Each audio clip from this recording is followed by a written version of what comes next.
I'm digging this mellow vibe. Good morning, everybody. Welcome to Business Mastery Live Webinar Wednesdays. Great to be with you today. It is November 29th, 2023. Good to be with you. All right. If you're watching this right on time, congratulations. I know that you're serious about what you're up to in your business. We're going to get this thing started right now. Now, if you didn't know, now you know. This is me, Cheston Bulgin with By the Books Consulting, senior consultant over here, founder of this company. This is how you reach us, 888-4BTB now. That's 888-428-2669. And you can reach us on the website at bythebooksconsultants.com or at youraccountingsuperhero.com. It'll bring you to the same domain, same website there. And if you really need some assistance and you really need some understanding about what you're up to in your business, you can reach out to me via email, cheston@bythebooksconsultants.com. And of course, we do accounting, QuickBooks Online consulting, and help you build out infrastructures in your small business using QuickBooks Online. We do strategic tax planning over here to make sure you're good to go and you don't have to spend any more than what you have to in taxes. All right, so get that optimized. And we do business advisory for small businesses, entrepreneurs like you. If you're on this call, most likely you're an entrepreneur, you're in business for yourself. You're looking to do things on another level, looking to bridge that gap between where you are and where you want to be. And this week, for a couple more days, we have a 30% Black Friday, Cyber Monday sale on services, cleanup, catch-up work. That's a big deal, man. Sometimes that can be pretty expensive depending on how much you need to clean up. So I want to encourage you to take advantage of that. If you have been dealing with some financial chaos, confusion, and you really don't have the time to get into it, and even if you did have the time, you spend a lot of it really just trying to figure things out without getting the results that you want, I highly recommend you get on a free consultation with me or a member of my team to get that clear, okay? So fantastic. Before we get started today, I want to give you a quick disclaimer. The following is for educational purposes only and is not to be considered financial, accounting, or legal advice. Please consult your tax, accounting, and or legal professional for specific advice. And if you did not know, this webinar series is built off of our 10-figure business mastery group. If you're not a part of that group on Facebook, I recommend you become a part of it just to be in the loop and share your experiences, share your questions, share of yourself. Each one of us can be a contribution to one another inside of this group to make sure that we're able to propel our businesses and lives forward in a positive way. All right, I want to make sure you're living your best life in terms of entrepreneurship, small business ownership, and abiding by some principles that'll help you win with a high degree of probability, okay? And we have tenets, like the pillars that we stand on inside of this 10-figure business mastery group and concept. And number one, mindset mastery. Everything begins with this. It's called intentionality, which is mindset mastery. In other words, is absolute focus in terms of what we're up to inside of our business and our lives. This is a must. Got to have this. Financial mastery or financial literacy. That's the conversation we're in today, by the way. Okay, it's very important for business owners to understand financial mastery and financial literacy. We can get into a lot of trouble without this in place. Understanding the number story, which is the language of business. Structures, system mastery. What does it look like to leverage systems and duplicate your efforts so that you can do a lot more with less? Okay, that's that conversation. And of course, we have, last but not least, actions, which is execution mastery. Nothing moves forward without action, guys. We got to execute. There's some things that get in the way of execution. These three things before the last pillar are usually where it's at in terms of what gets in the way of flawless execution. So when we have all these working together, you can have quick results, fast results with velocity. All right, so today we're going to continue our conversation. We've been inside of financial statement review. We're making sure that you're tax ready. Also making sure that you understand how to read your financial statements, like how to troubleshoot areas. Maybe your financial statements aren't as clean as what you want, and you can look at it to really understand, well, is it reporting the way that I need it to report? Is it the reality? Is it the truth? Do I have access to the information that I need to have access to when I want it at my fingertips? And if I don't, what are those things that I need to do in order to rectify that for my life? Now, when I first got started in business, I had a good knack for numbers. I was always a good numbers person, and I was built to be an entrepreneur. And if you're in this conversation, most likely you're the same way. You're built to be an entrepreneur. But there were some gaps, some things that I just didn't understand, I didn't know. And there were some things I just didn't know that I did not know. Go figure, man. There's a world of things that I did not know that I did not know. And we call that the OJT, on the job training, learning curve. We get a lot of bumps and bruises along the way with this entrepreneurship journey. And if you're in this conversation, especially if you're newer to entrepreneurship, or if you been in it for a while, but you haven't really had the courage, really, like to step out there and play big. You've just been playing small, right? You don't have to make those mistakes. You don't have to get the bumps and bruises if you're inside of this conversation, because this conversation is designed to make sure you have access to the things that are going to set you up for a sure win. Okay, you are in this conversation. You're showing up to these webinars where you're learning some valuable information that they won't teach you in terms of when you go out here and start a business for yourself. There's some unknowns that you and I discover when we step into the world of entrepreneurship.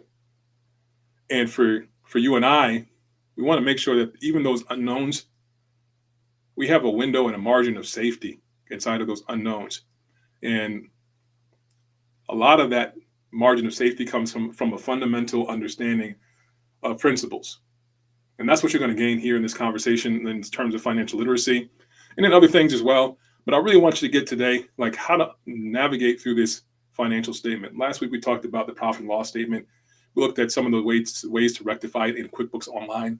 We're going to stay here in QuickBooks today. I want to really go over that next important financial statement, which is really the number one important financial statement when I look at things in any business. This is a balance sheet. Okay. So we're going to start going into this QuickBooks application again. Now, if you don't use QuickBooks, it's fine. You don't need to use QuickBooks. If you're using spreadsheets, that's fine. You can use spreadsheets. If you're using something like Wave or Xero, or some other financial accounting software to help you manage your finances in your business, you're in the right place. It's fine. Okay. What I really want you to get inside of the conversation today is the fundamental understanding of the balance sheet, how to read it, what type of things want to show up on there, what kind of things can you gain from looking at the balance sheet, what type of things can you understand in terms of troubleshooting when your balance sheet is off, and how do you rectify it? All right, some of those things that you want to look at. All right, so I'm going to go ahead and share my screen. And right now, what we're doing is looking at balance sheet for a landscaping company. So if you've been using QuickBooks, you've seen things online like YouTube videos on QuickBooks, a lot of times you'll see this sample company, Craig's Design and Landscaping Services. I feel some kind of way about Craig's Landscaping. Craig's Design and Landscaping, man, they're not on point with their financials a lot of the time. When I look at it, there's a missing inside of how they do things. We saw that last week on the profit and loss statement. There was a lot of extras there. If you weren't there for that video, if you haven't watched that video, then you can go on our YouTube channel and review that video. But there were a lot of things that were out of alignment when it came to looking at their profit and loss statement. There was too much, right? There was a lot of extras in there that could cause the financial picture to be difficult to read and see. When you and I run our businesses, we don't have time to waste. I don't know about you, but I understand that my time is valuable. It's all that I have. And if that's the case, and you really want to get results, you want to make really quick, snap decisions, that are going to give you a high probability of a great outcome, like winning inside of the decisions that you make, well, you want to have things that are clear. You don't want to have anything that's like unclear that you're looking at. So whenever you have financial statements in your business, you want to do the best you can, the absolute best you can, to make sure that what you're looking at is, number one, the truth, right? It is the reality of the situation. Everything's recorded and classified where it belongs. No transaction escapes your scrutiny. Everything gets inside of your window of observation. All right. Sometimes we're not set up that way in business. So real quick about that is what I'll see is that, you and I as business owners, we have to do what we do. We provide our services to our clients. We want to take care of the people who work for us and with us. And a lot of times that requires us to make choices on the fly, like right here, right now. And some of those choices involve, transactional decisions, like we need to spend money or take money.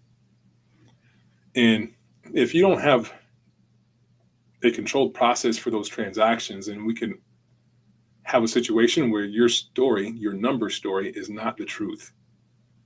Okay. So what do I mean? I've seen business owners, they have several accounts, right? They'll have, 10 different bank accounts and then 5 different credit card accounts. And they just have one location. They're a small business. They don't have any employees hardly. They're just like maybe one themselves. It's just them and then maybe 5 other employees, but they have all these business accounts. And they're not doing, a 10-figure income type volume. They're doing small volume. They're doing less than $1 million in revenue, less than $2 million in revenue, less than $5 million in revenue.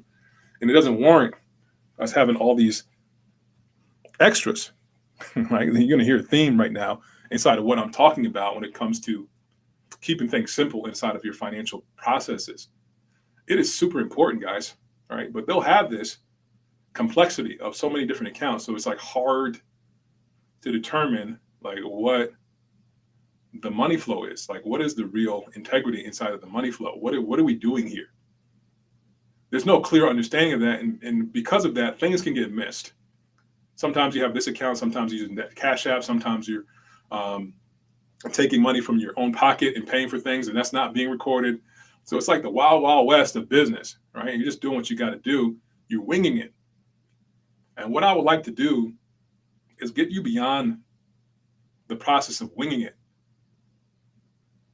and put you in the framework of intentionality. Everything has a purpose. And there's integrity inside of how we operate, which means that there's a process, there's a system, there is something that we need to do in terms of a protocol. And we're going to honor this protocol, especially when it comes to spending. And we can always see how to bridge the gap and refine that process along the way as we move forward, because we've established a base foundation of standard operating procedures inside of finances. Okay. But a lot of times when we get started out in business, small business owners, we're winging it. We're winging it. And it does not make much sense to wing it when you have extraordinary dreams for your business. You really want to take this to a new level. And you really want to make sure that your finances are improving, not just from your business activity, but it ties into your personal finances, where you can understand exactly how to move life forward. You have real clear actions. You feel as though you're progressing toward a common goal if you're working with your family to achieve something. But if you have this system that's not really clear, then it's not going to be worth anything. Imagine this. Imagine you're living with your spouse, and your spouse is an entrepreneur too, and they don't know what their income is going to be. They just don't have any idea of understanding, what it is they're going to bring in. And it's not like they've had this business for, just a year or 2 years.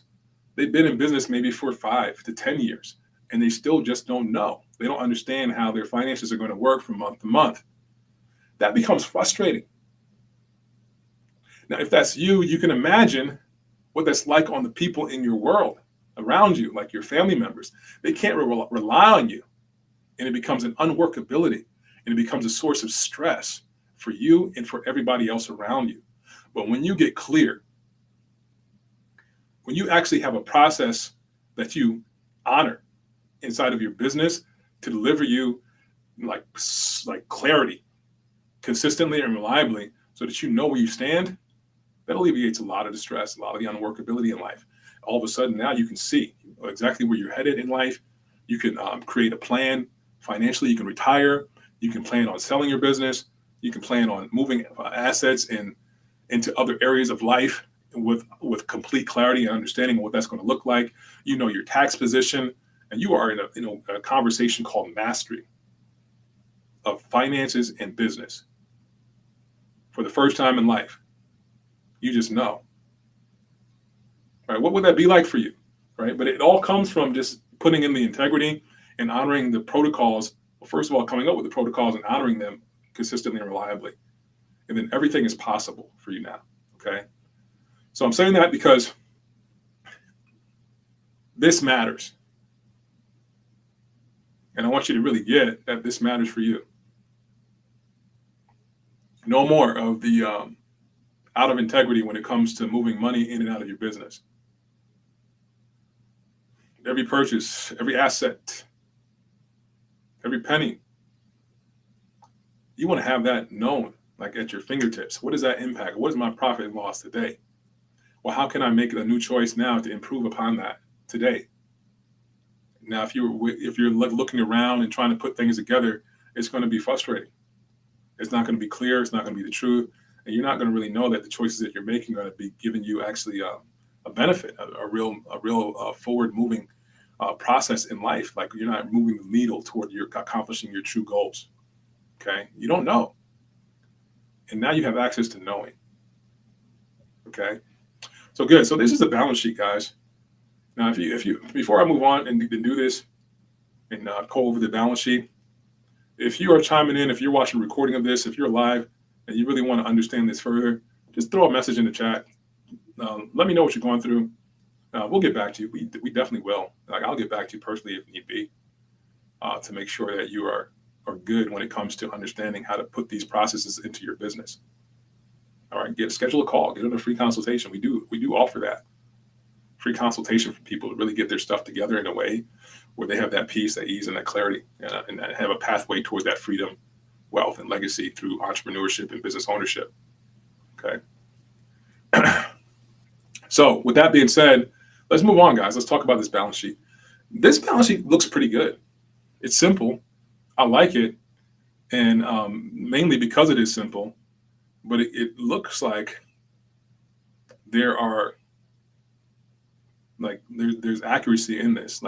There's a high probability that there's accuracy in this, I would say, even without drilling in and looking at all the transaction classification that makes up this balance sheet. Okay.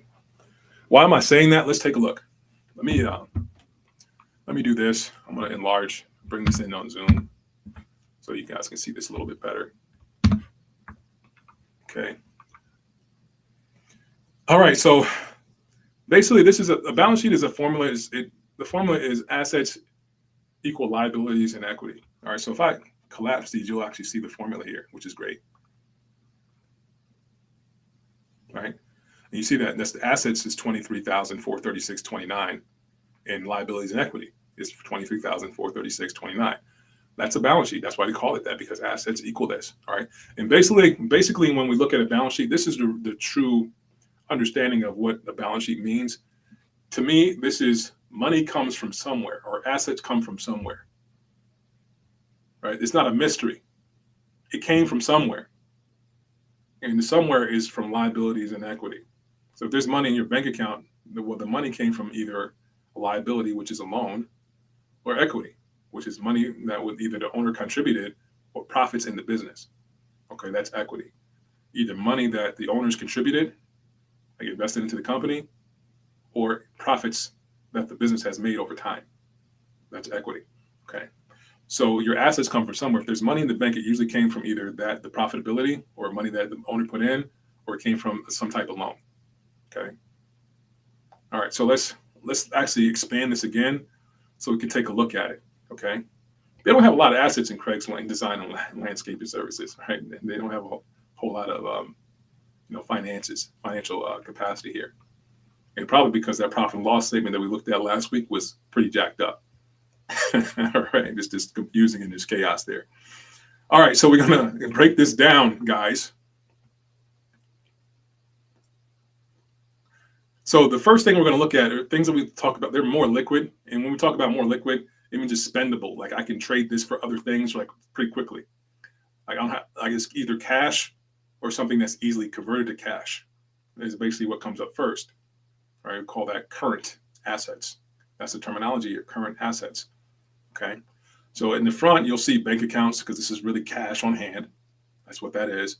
Checking, you see the checking account here, good. Savings account here, good. Now, a lot of times when you look at your your balance sheet, if you're not used to tracking things with a high degree of integrity, and you're not using something like your financial software, like a QuickBooks or something else, and you don't have control processes in place, and you need like cleanup work, what will happen here is that these numbers, the checking and savings account, they will be way off from what it says on your bank statements. That's what will happen. Now, I've seen it where people have negative balances showing on their books in the millions, right? And it doesn't make any sense. It's like they just haven't tracked everything to make it work consistently and reliably. But the goal is to have everything tracked and recorded so that at any given moment you can come here and have the truth reflected on your balance sheet. Okay. But those are some of the things that can throw it off. You're just not having the proper processes in place and not tracking it. So it can put these numbers in the negative a whole lot, way off from what the reality is, or even in the positives. It's like some people come to me and they say, man, on my books, it says I have like $2 million in the account, but I've never had that much. The most I've had was maybe 50,000, right? Because they don't track these properly, okay? And it throws off the valuation of the company. So really, tangible assets, it becomes a valuation minus whatever liabilities that you have. That becomes a valuation that you can understand for your business to give you a real good, quick idea of how healthy your business is, okay? This is why banks will ask for this thing. Like if you're going out for a loan. Now, if you're an entrepreneur and you've had trouble getting loans and they're always asking you for tax returns, year-to-date profit and loss statement, and a balance sheet, and you're like scrambling trying to get these things together, you're making stuff up, right? Sometimes you do that. And what would it be like to just have this put together all the time so that before you waste all the time and the effort and go for some financing that you may not qualify for, you can know where you stand to begin with and then create an action plan to build out this financial position so that you're going to have a sure win when it comes to applying for these loans, okay? But this wants to be reflected with accuracy first and foremost. Hopefully that makes sense. Now, checking and savings, that's cash on hand, the most liquid form of assets that we can have in current assets. Then the next type of current asset that we have is accounts receivable. So this is money that people owe you for services, like 30-day pays, and like net 30. You may provide a service now, and you don't pay till later. You got to collect that over time, usually within 30 days. That's what we call it, accounts receivable. All your invoices outstanding. Okay, this is going to be converted to cash pretty soon. That's what's expected. All right. Then the next thing we have is inventory. These are also considered current assets. Why is inventory considered a current asset? Like with the current assets are things that are considered to be cash on hand or easily converted to cash on hand. So if you're thinking about inventory, you can sell off inventory pretty quickly if you have a process in your business that's working already, where you're always selling things. You're converting that to cash all the time. That's why that's considered a current asset. Okay. And then we have this account here that shows up on your QuickBooks a lot as a default account. It's called undeposited funds. And this is really cash on hand as well, right? We have people that have paid us via check or cash, but it hasn't made it to the bank account yet, right? And we don't call it cash on hand per se as a chart of account, although chart of account is a different type of accounts that we can have on the books to record the ins and outs of money, right? This is a cash on hand type of account, but we don't call it cash on hand because there's an anticipated intention for this. All right, the anticipated intention is for this money to be deposited in the bank account very soon. All right. And we have this as a trust type account because we receive these payments from people, and we want to ensure that we have a process to have after we receive these payments to have that reflected in the bank, okay, at some point in the future. Really good account to use in QuickBooks to make sure that all your deposits match up. You can track where the money came from when it gets into your account. It came from somewhere. You want to know, well, where did it come from? All right, so that's the undeposited funds account. It's money that you've received in terms of payments on open invoices that have not yet made it down to the bank. Okay, either cash or checks, combination of both. Okay, so that's that. So what are some other types of current assets? Prepaid expenses.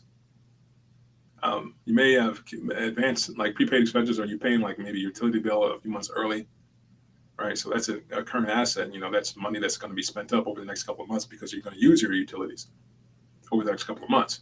Okay. Anything with less than a year, all right, is considered to be current asset. Okay. So if you're going to collect on that money this year, then it's considered to be current. All right. So if you pay prepaid expenses and you're going to be using up those expenses throughout this year, well, that's considered current asset. That's another one that could be there. Okay. Cash advances. These are like loans to your employees. A lot of times, that's what we do. Many people that we work with, they want to give their employees advances on their paychecks and then collect the money back when the paycheck gets issued. Okay. So that's money that you're going to actually receive back pretty soon. That's a current asset. It's usable right now, like over the next week or two, to determine the payroll. Okay. And that's money that's going to come back to you. All right. What else? There are a lot of different things in terms of current assets. Like we talked about, like cash on hand, which is distinct from undeposited fund. Maybe you want to keep cash on hand for spending purposes. And it's not undeposited. It just has that purpose to be cash on hand, like a petty cash drawer or something like that. That's considered a current asset. Okay. Short-term loans that you have on other people, like loans, like short-term loans to yourself, like shareholders or owners of the company. Maybe you have an agreement to pay back your company. Company gives you a loan. That agreement is, okay, we're going to pay this back in 6 months. That's another current asset because it's less than a year. Okay. And we can go on and on. I like this balance sheet because it does, in contrary to what we saw last week, this is simple, straightforward. Now, if I was seeing a lot of negative numbers in here too, that would give me a red flag indicator that something's off here. These numbers always want to be positive, with the exception of a few things. Okay. And we're not going to get into the details of that, but for the most part, if you're seeing positive numbers on here and they're pretty much matching up with like your source of truth, which is your account statements, like bank account statements, like checking and saving account statements, money market account statements. Maybe you have a brokerage account, and the brokerage account is cash, like cash, current asset too, because that you can convert that really quickly if you wanted to. That is cash in the bank. Okay. If they're positive, like those things are pretty clear that they're accurate when they are in the positive and they're matching up with those statements. But when they're off, like to a large degree from what the statement is reflecting, or you see numbers in the negative on your balance sheet, well, you know that there's some processes off inside of your record keeping. All right, you're just not doing a really good job of tracking everything, and you're not getting any good information for good indicators, performance indicators, from reading your numbers. Okay. The next part of this is fixed assets, which are equipment, furniture, fixtures, real estate, real property, vehicles. This is really good. They have their truck on here, and they break it down like this. They have the one truck, and this is how you want to break it down. You want to have original cost as a sub account of the truck, and then there's something called depreciation, which is a counter asset that shows how much of expense you're going to have over time with this vehicle. Usually with vehicles, it's 5 years of depreciation on this. You can accelerate it. We're not going to get into the whole depreciation talk, but you want to keep track that here. Okay. So that's good there. Then we have the liability and equity side of it. So current liabilities, we can think about that in terms of the opposite of current assets. These are things that are payable in less than a year. Okay. Like credit cards are current liability. Accounts payable, yes, 100% current liability. These are bills that need to be paid within the next couple of months or less than a year. Okay. And we talked about credit card. Yes, that's current liability. You've got to pay that off soon. And then we have, this is a sales tax. I like the way that this is looking. They're keeping a really good track with their sales tax here, right? So that's good. That's a current liability that's due at the end of the month, usually. Loans that are payable, that are due less than a year, that's also considered a current liability. Only the way that we know that it's current is because it needs to be paid off this year. A lot of times it's going to be 6 months or less with these loans. So if you have a short-term loan, this is where we want to put this in the current liability. Then we have things like long-term liabilities. These are due over multiple years. So it could be an SBA loan. It could be a car note, right? That's payable over multiple years. It could be a lease, right? A capital lease. So a lot of these long-term notes will be here. Long-term liabilities will be here in this section of your balance sheet. And then we have equity, okay? Now, opening balance equity, usually we have an account called prior period adjustments to retained earnings, which indicates all of the opening balance activity. Like if you move this business to tracking in a new way, we want to take all that history and pull it forward into the prior period adjustments to retained earnings. All right, so we can see all that before we move it into the next system that we're going to use. And then we have this thing called retained earnings. I don't like, personally, before we move on, I don't like opening balance equity having a balance here. I like seeing that prior period adjustment to retained earnings account here instead. That's my preference. But this can be used for that. And then we have retained earnings. And if this number is in a negative, which is an indicator of some unhealthy processes, if that's the case, okay, we've got some unhealthy activity going on inside of equity. And if you want to get into that conversation, we can dedicate a whole call to that. All right. And we have retained earnings, which is basically a cumulative account of the performance of your business, profitability wise. So you made money one year and that moves into the next year. You make money that year and it moves it and it totals the prior year into the next year, a combination of all years together.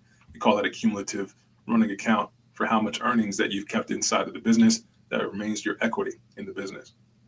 And then we have net income, which adds to this retained earnings in the next year. Okay, so like we just talked about. And then we have your total equity. Negative equity, bad business. Okay, great, guys.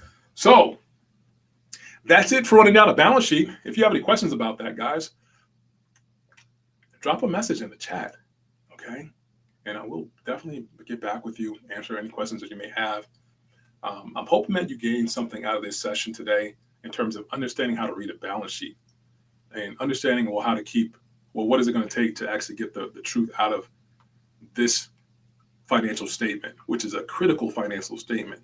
Okay, this is a crucial financial statement to your business. You want to have it understood so you know where you stand health-wise in your business. That's what that will deliver for you.